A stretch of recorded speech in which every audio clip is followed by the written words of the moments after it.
Ko'pchilik o'ylar ekanda, agar firibgarlik jinoyatini sodir qilgan shaxs qamalib qoladigan bo'lsa, yetkazgan zararlarni to'lab bermasa ham bo'ladi. Qamalgani bilan ratchet bo'lib ketadi deb hisoblar ekan. Yo'q, unaqa emas. Men sizlarga oddiyroq qilib tushuntirib beraman. Qarang. Misol uchun sizdan palonchi pistoncha kelibdagi ma'lum miqdorda qarz oldi, aldab ishonchga kirib qochib ketdi, bermadi yoki boshqacha bir yo'llar bilan sizga moddiy zarar yetkazdi. Siz ichki ishlarga borib ariza berdingiz. 168-moddalar alomatlari bor deb topilib jinoyat ishi qo'zg'atildi va sud bo'ldi. Misol tarzida sud 5 yilgacha ozodlikdan mahrum qilish jazosi tayinlab berdi.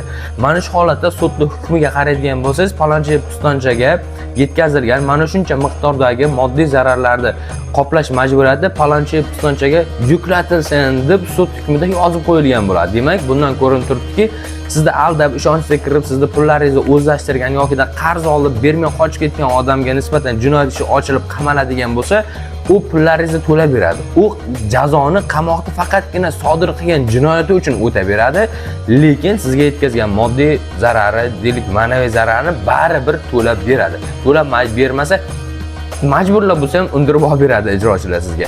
Demak, to'lab berar ekan. Video foydali bo'lgan bo'lsa obuna bo'lishni va videoni barcha yaqinlaringizga yuborib qo'yishni unutmang.